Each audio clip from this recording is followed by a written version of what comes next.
along with my buddy Big Bad Billy Schaefer. We are awaiting the arrival of the Flame for the 2022 National Senior Games. And Bill, it's a beautiful evening here in Fort Lauderdale. It was about 65 degrees this morning, unseasonably cool, a balmy breeze coming off of the Atlantic Ocean, which is just about 200 yards south of us right now, so it's pretty exciting. Pretty exciting. So we figure there's several groups of people that may be watching us. Participants in this event, people who know participants in this event, or people who just kind of stumbled upon it. We want to prove to you that this event can make a difference in your life. It can matter. It can change the way you feel about what happens in life as we get older, and that's what we're going to do for you this week. Yeah, a great venue for tonight's party. We are in Los Olas Intercoastal Park, totally renovated recently, and we got a very, very special guest popping in for us right now. This is Mark Riker, who is the CEO of the National Senior Games. And Mark, you're underway. How's it going so far? It is fantastic to have these 12,000 athletes here. We've been waiting 3 years to bring everybody together. This is the reunion of the ages, and we're so glad Mark and Bill, you're here. Our media partner, Growing Boulder, here capturing this and spreading the word. We need more people in 23 in Pittsburgh. So we'll see you in 23. Beautiful. We will talk about that. Go ahead, Billy. Mark, there's so many people that will watch an athletic event like this and think, well, I'm not an athlete. It's really not for me. What does a National Senior Games do that's different than other games? Yeah, well, the beauty behind it is they go to the state games first, and anybody can start at that level. And then you qualify to come to nationals. But I tell you, we've had people that have just started playing sports when they're 70 years, 75 years of age, and have qualified for nationals. People 50, we have a person 103 this year. And, Bill, you're going to go on the golf course and compete against them. We'll see who can shoot their age, who comes closer. Oh, no. Yeah, that's better for you. Yeah. Woo, all right. Thank you, Mark. Thank you, Mark. Thank you, The Bill. rest of the games. We'll be Appreciate talking you to guys you. being That's here. awesome. Thanks. That is Mark Riker, the CEO of the National Senior Games. He mentioned 2023 next year in Pittsburgh. This is a well, here we go. We've got a line dance going around this, so bear with us, folks. This is a biannual event, normally every 2 years, but because of the pandemic, this Games was delayed a year. It was supposed to be last year. There is pent-up demand for this, and as you can tell, people are very, very excited. Have fun, everybody. A party going on right now as we await the arrival of the Flame, and this is a tradition they stole from the Olympic Games. The Flame symbolizes the spirit, the excitement for life. The ancient Greeks started it centuries ago, and it still continues. The flame, it represents life. It represents spreading the word, lighting the way for people. And what are they lighting the way for? Does this look like your impression of what you thought the National Senior Games was about? Because this is life. This is people that are grabbing life and living it with everything they got. They're proud of themselves. They compete against themselves. They want to be healthy. They want to support each other. And it all comes together in really this giant social event. Pretty exciting. As we await the arrival of the Flame this year, let's take you back 2 years. Actually, I guess it's 3 years now, 2019 to Albuquerque, because Bill and I were there when the Flame arrived in 2019. It was a great night in Albuquerque. The final leg of the Flame arrival was Tim Keller, the mayor of Albuquerque, who carried the flag in, took it up and lit the cauldron, officially starting the games. You know, and Bill, the interesting thing is that the National Senior Games this year actually started 2 days ago. They had a couple events 2 days ago. We covered several events today that we'll share with you in a moment. They will continue until the 23rd. So we've got another 12 days of competition in nearly 25 sports and venues throughout the Fort Lauderdale area. So it's going to be pretty exciting. Just this afternoon, Mark and I had a chance to say, I mean, you can't avoid saying hi to people here. They come up, they're curious about you. They want to know who you are. You ask them questions too. We talked to people today from Vermont, from Delaware, from Ohio, from the villages in Central Florida. We talked to people from all over the country who really share one thing. They're like-minded in the respect that they're interested in living their best life possible. And it's so great. I know this sounds like a sales job, but when you come down here and you see the people and you feel the energy, you get it. You understand that life's not a spectator sport. Don't spend it sitting on the couch watching streaming television all the time. When you can participate in it, you can inspire people, you can make a difference in your life and in the lives of others too. Yeah, pretty exciting. And, we're here because we want to tell the stories, not really of the people that are going to win these events, but the people that just come to compete to celebrate the opportunity of aging. And I think you heard Mark Riker say this is really a reunion for people who are interested in health and well-being. And we've talked to some amazing people already. We will share some of their stories coming up in just a moment. But once again, we're awaiting the arrival of the flame. It's pretty exciting who is going to be the last person to carry the flame in and actually light the cauldron, and that should happen in just a few moments. So the big surprise is somebody, maybe you've heard of her, maybe you haven't. Mark had the opportunity to interview this person before, and the story that they have to share affects every single person really alive today, because what they ended up doing changed what everybody thought was possible as far as staying in shape, competing, and advancing. Yeah, well, let's share a little bit of that story with you, because this is breaking news. Catherine Switzer will be carrying in the flame to light the cauldron. And Catherine was just a 20-year-old back in 1987. She was the first woman to ever run in the Boston Marathon with an actual bib number. A couple of others had kind of snuck their way in the past. It was not an issue until she registered under her initials and started the race. The race organizers were so offended that they accosted her during the race, and this is the photo that we're showing right now. It became iconic when they tried to rip the bib off of her chest and get her to stop running. And she told us in an interview, I was a 20-year-old girl when the race began. I was a woman when it ended. When the race began, I only wanted to finish a marathon. When the race ended, I wanted to transform our culture, and she has done that over the years. Literally has led a transformation of American culture. She's opened the door for the women's marathon in the Olympics. She was a precursor to Title IX, which opened the door for all women to participate in sports. She busted the glass ceiling in many ways for women in business and all sorts of industry. She is an iconic woman in the history of sports in this country. She's in every Hall of Fame that there can be, and she will be arriving here at Los Olas Intercoastal Park in just a few minutes. And the main reason she's here is she didn't just do her thing as a 20-something and then walk away. Athletics has been a part of her life the entire time because she gets it. I mean, she understands how everything about your life changes when you do get off the couch, when you find some kind of exercise or some kind of competition that you like doing, that makes you want to get up in the morning, that makes your body healthier, that makes you feel better, it really changes everything. You know, people have the stereotype, Mark, of having to force themselves to go to the gym or force themselves to go out and run.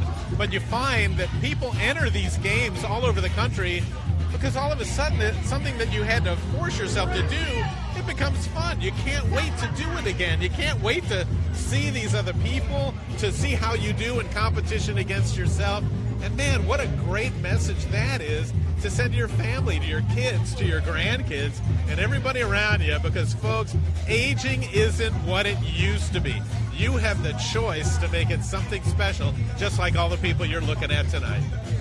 And I think that's why people have come from all 50 states to be here, obviously to compete, but more than that, to just feel the inspiration to be part of this community in which they support one another, they encourage one another, and they leave here, jacked up, believing that they can continue to age in a healthy way, in a positive way. And it's been really, really exciting to see so far. Now, you're not just here as a journalist covering it, as a commentator covering it. You're a participant as well. Why would you try to cram all that in? What is it about, Mark? I mean, I'm going to have fun here. I'm not competing. I can't even imagine what other emotions come into it for you. I'm going to try to compete. Work comes first. I'll have to see, but I am entered in 4 events in the swimming pool on Saturday and Sunday, and if we can work it out, I will put on my suit and I'll compete. But why do I do it? Because I just love the challenge, which is why I think people are here. It's just an opportunity to get in there and to test yourself and to see where you are. And when you do that, I think you kind of control what is the well-documented decline as we age. If you test yourself, if you gauge yourself, if you score yourself, you do less and less. But let's go back to Albuquerque, because it was the first time we covered the National Senior Games. We went to Albuquerque not knowing what to expect until I came away from Albuquerque believing in this movement more than I did when we went. It was everything that I hoped it would be. What are your favorite memories? You know what? It was the smiling faces. It's like, oh my gosh, I talked about this with our director, Mike Nannis. You walk into the athletes' village and you feel like you're at the largest family reunion you've ever had. Everybody wants to help you. They're all anxious to talk to you. They want to know your story. They want to tell you their story, but not in an annoying, I was a contender in the old days, in a way that empowers you to believe you belong and that you can be the best you possible and have tons of fun at the same time. What would you say was your most memorable moment? Maybe, and this is kind of a strange answer to your question. Rowdy Gaines was with us in Albuquerque, and Rowdy, as you folks know, is a 3-time Olympic gold medalist. He has seen everything. He called what may be the greatest relay race in history, 2006 in Beijing, when Michael Phelps and his teammate, won the relay that gave him his 8th medal. Rowdy was like a little kid seeing these older athletes. He was more inspired by seeing the 80 and 90-year-olds than he is by seeing Michael Phelps and others in the pool. It kind of transformed his life. And so it was fun to see the National Senior Games through the eyes of Rowdy Gaines. I guess the other thing maybe, Bill, was the interview that you did on the first night. The flame arrival ceremony in Albuquerque when you interviewed a woman by the name of Vivian Stansel. And you know her story better than anybody. You know how we are. We're always looking for a good story. And I was standing there in the crowd, and I noticed a blind woman holding a cane. I thought, what in the world is she doing here? Maybe she's rooting somebody on. Said hi to her, and like I said before, how approachable everybody is. Vivian Stansel went on to tell me her incredible story of being terribly overweight, of being visually impaired, people telling her, no, you can't, this is not for you, athletics is not for you, competition is not for you, even working out is not. Plus, Mark, remember she told us she was terrified to get in the water. This woman became a swimmer. She said it was horrible at first. She stuck with it. People told her, no, you're too heavy. It's never going to work for you. She transformed her life, not just physically, but mentally. She found a place where she belonged, and she became a competitor. And boy, one of the most inspiring person you'll ever meet. And I can't wait to see who we're going to discover this week to inspire us just as much. You know what? I met one of them today. We're not going to share the video tonight. We'll share it this week. But I interviewed a 94-year-old pickleball player who told us that she has overcome 21 different operations to get her to 94 years old, to get her to Fort Lauderdale, to get her onto the court, to get her competing in the National Pickleball Championship. So these are the kind of stories that we tell. A guy came up to us yesterday and said, I am so blown away by what you guys do at Growing Boulder. You've inspired me to keep going. I am a guy who is recovering from open heart surgery. I've had multiple cardiac disease. I've had cancer, and yet I keep going because of the stories that you guys share at Growing Boulder. And you know who that matters to? We're not doing a story to shine a light on them as much as we're shining the light on us. I whine at home about my knees, my sore knees, and honestly, me too. I let it limit what I do. Everybody here is fighting through something. Everybody here has a physical challenge they've had to overcome. They've had hardships. But you talk to them and you start to believe that you can overcome anything yourself. What are these sirens that we're hearing? You know what? I bet it is the arrival of the flame. Carrying the torch before Catherine Switzer, who we have talked about and we'll talk about a little bit more, carrying the torch before her is Brian Hankerson. And I know Brian well because we've interviewed him multiple times. In fact, we interviewed him 2019 in Albuquerque. Brian is a guy, he's a pastor at a local church here in South Florida. He's a CFO, very interesting guy who decided to take up track and field in his 60s. He's now 67. He is a multiple age group world record holder in the jumping events, long jump, triple jump, and high jump. A really interesting guy, highly motivated, and he just comes for the inspiration as well. Yeah, and they give it to. How many times do we see people walking around and we think, could that possibly be an athlete? But then you cover the events and they're in the athletic clothes and they're concentrating and they're in the zone. You look at them in a totally different way. It's like a transformation. And a lot of the people here, didn't they have to qualify to get here? They're not necessarily the most elite of the elite, although they are here. But there are also people that have participated in their state competitions too. It's a qualifying event, so you have to qualify. But you're right, people. There are people of all ages, all shapes, all sizes, all abilities. One of the cool things is one of the cool things that they have is a power walking event, which is for anybody. It's not constricted by the rules of race walking. It's just a walk where you walk fast, and we were there this morning, and there were a lot of people that you would not think looked like athletes, but they were experiencing competition, benefiting from the experience, and it was great to see. It's awesome. Sometimes all it takes is to compete against yourself.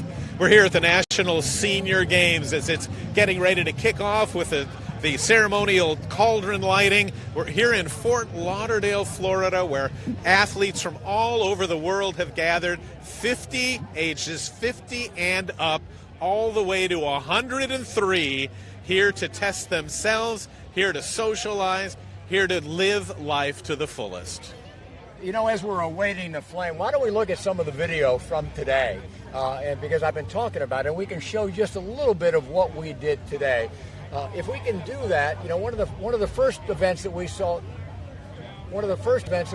this morning was the race walking, and this was not the power walking. This was the race.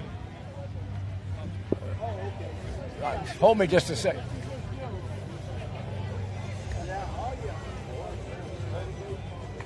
All right, we are awaiting the arrival of the flame here in Fort Lauderdale at Las Olas Park. Catherine Switzer should be here soon. And we've got an aerial of the flame arrival behind us, we think is in the view, but we're not sure how far away it is, but it will be arriving here very shortly.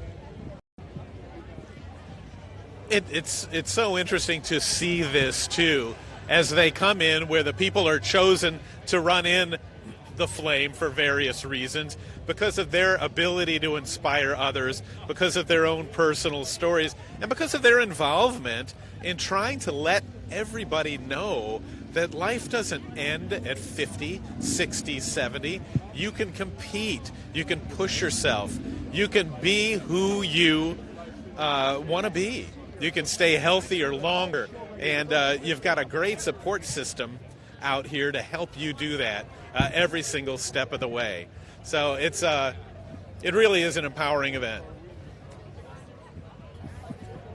We are still awaiting the arrival of the flame. It was supposed to be here a while ago, but, things don't go as planned. Mark Middleton and Bill Schaefer live at Las Olas Park at the flame arrival ceremony. And, Bill, we're going to be live here every day starting at 5 o'clock through the 23rd, I believe. And we'll be wrapping up our highlights, the stuff that we saw during the day and the things that we think might be able to inspire you.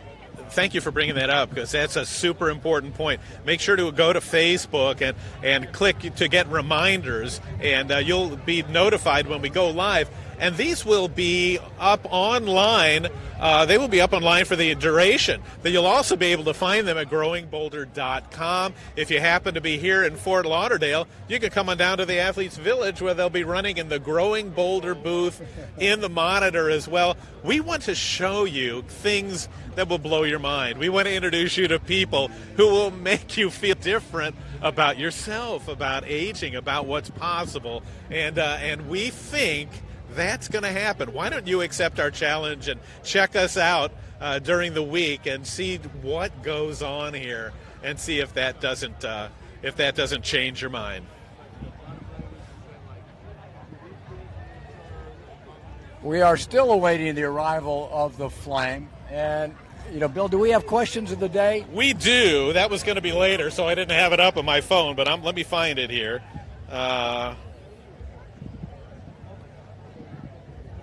We asked the question of the day, which was, what is it about your sport that sets you apart? And we got so many incredible answers from people that happened to walk up to the Growing Boulder booth. And among some of them, Mark, we had a lot of archers come by the Growing Boulder booth, and one of them told us that the thing they like the most is they feel like Robin Hood's merry men, which was very cool. And we also have a lot of runners talk about what a freeing thing it is to get out there and really compete. The thing that we got from people that were participating was how empowering it was. And, you know, they fight this too, the stereotype that as they get older, they're capable of less.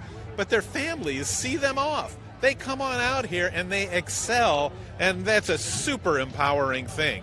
So those are some of the answers we've gotten. We'll be bringing you that all week as well. Different questions and different answers to go along with it. Yeah, looking forward to getting up tomorrow and covering the events. And I think we're still waiting on some video from we shot today. Do we have the video that we shot today that we can show these people? That would be great if we can. Do we have the video of the events that we shot today? Yeah, let's bring in the video that we have from today. The first event that we shot this morning, we were up at 6:30 and we saw a guy named David Schwartz, 57 years old.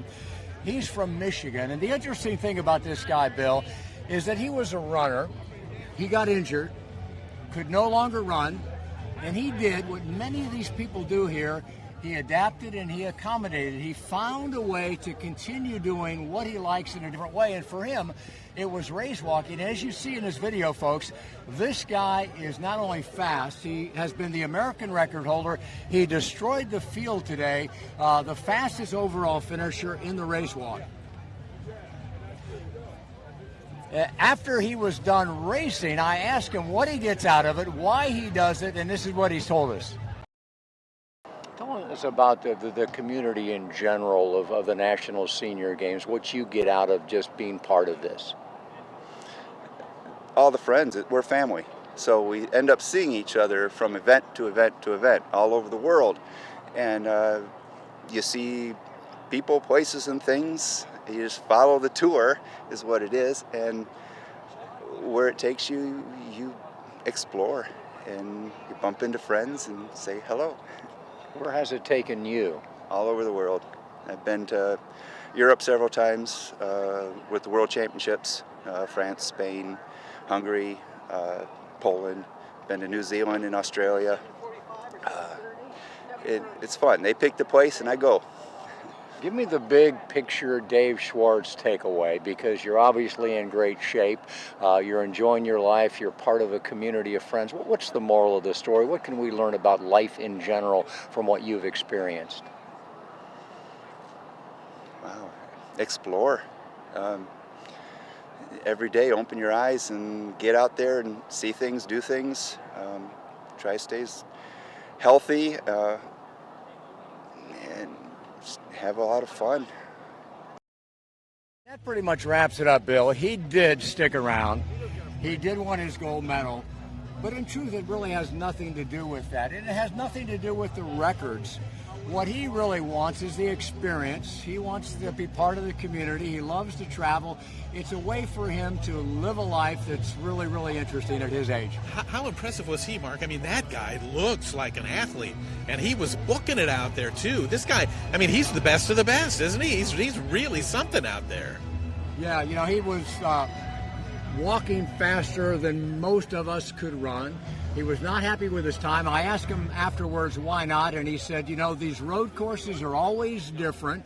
Some of them have a little bit of a hill, some of them are a little too short. He thought it might have been a little too long because he wasn't pleased with his time, but ultimately he said it wasn't about the time, it was about the experience, and that was great. Well, it's cool to see that. You know, I'm the one that's been talking about, you know, it doesn't take a lot to get involved, but here's a guy who's an intense competitor, great at what he does, and he could, I'm sure he could take on people that are a lot younger than he is and do pretty well. Yeah. You know, the other thing that we saw this morning, Bill, was pickleball. We watched a couple of pickleball matches, and we've got some video from one of them. This is something that I want to share with you. This is a woman by the name of Chris Powers. She is 65 years old. She won the U.S. Open in her age group just a couple of weeks ago in Naples. So she's the best in the country, in the fastest growing sport in the country.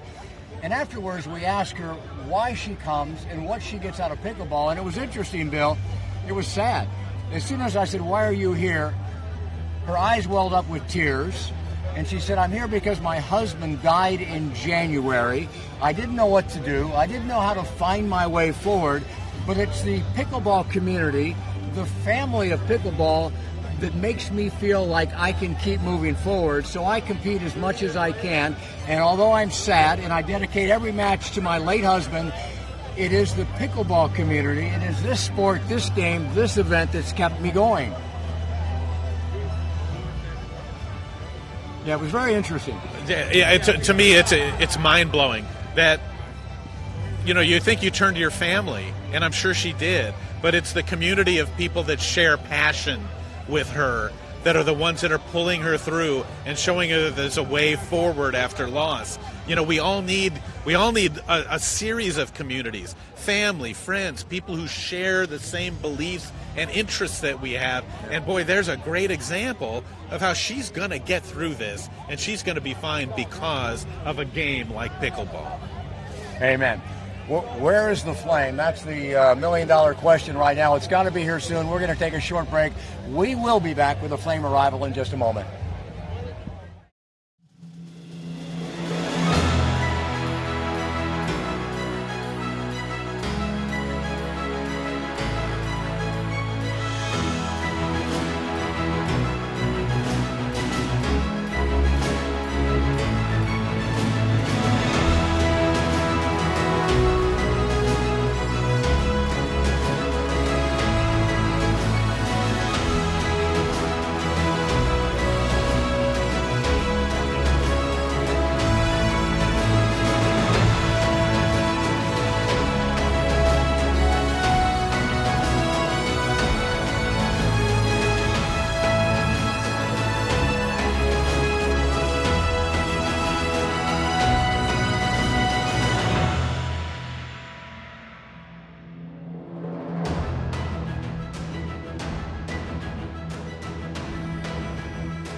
We are back live at Los Olas Park in Fort Lauderdale, Florida. We have been anxiously, patiently, frustratingly awaiting the arrival of the Flame to officially start the 2022 National Senior Games. And if you look in the monitor behind us, that is Catherine Switzer with the Flame aloft.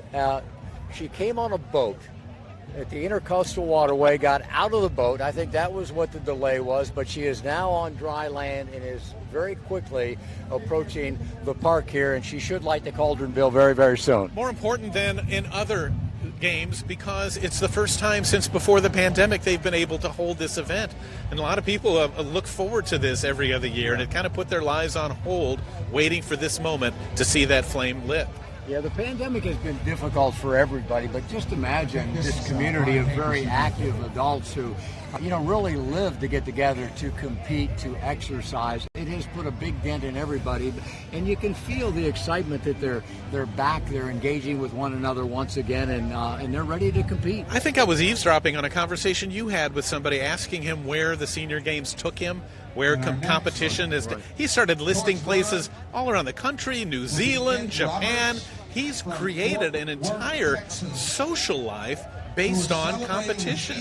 In truth, many of these people build their lives around competitions, and this is what they save their money for. This is, it's a vacation for them, a vacation where they get together and see people that they haven't seen for a long time. And as we look at the monitor, we've got a drone aloft, folks, that's trying to track Catherine Switzer as she comes in. And I see everybody, Bill, looking this way, so she must be getting very, very close. And again, if you're just joining us, Catherine Switzer is a woman who really opened up the sport of marathon for women worldwide.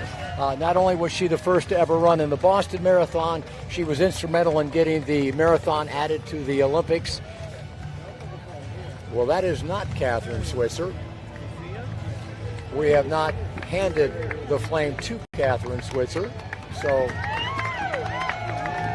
you can see the flame arriving now. This is another one of the athletes. Catherine, no doubt, will take the flame from this gentleman or Brian Hankerson in just a moment.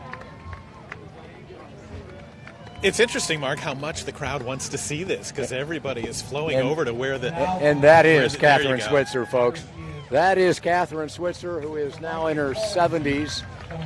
She started a grassroots running movement in over 25 countries, primarily responsible for the Africans who continue to run in the marathon these days.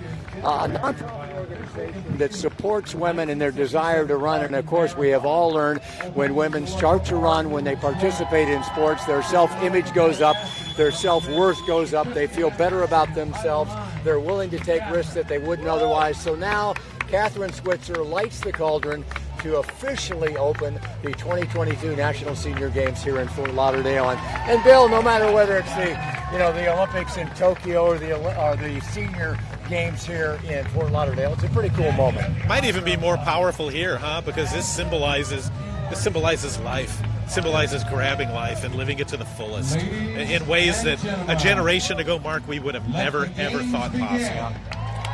No, it's exactly true. And good luck. So what would you say you're looking forward to most this week? What would I say I'm most looking forward to this week? The flame is lit. Competitions have begun already.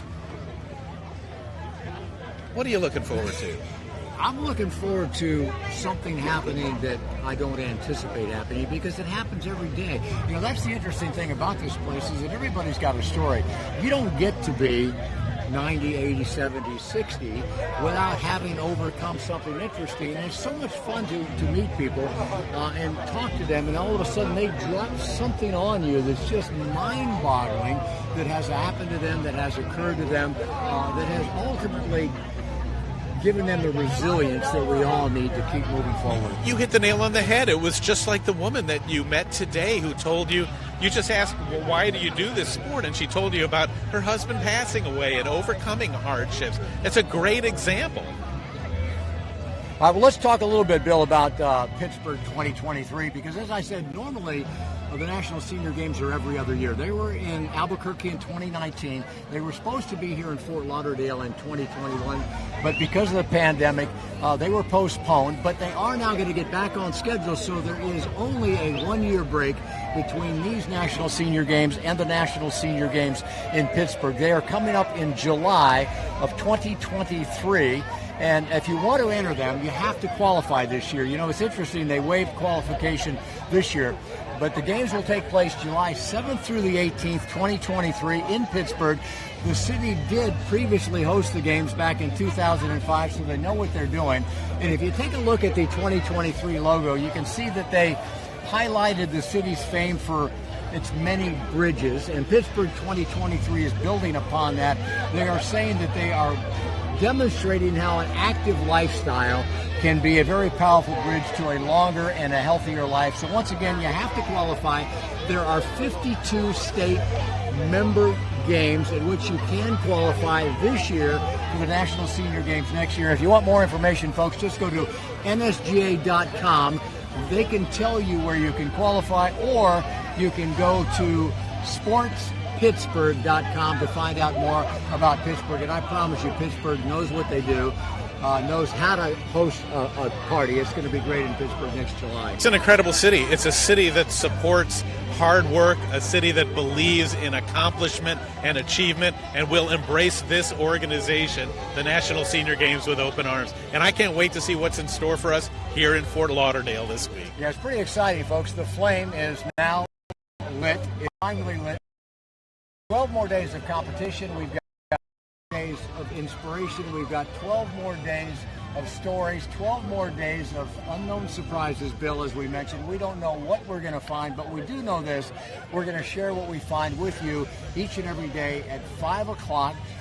Just go to growingboulder.com. There'll be more information there. We're going to post the photos that we take. We're going to post some of the interviews that we get, but it's going to be a lot of fun. Check us out, folks. The National Senior Games is going to blow your mind if you do. You know why? Because that's Growing Boulder.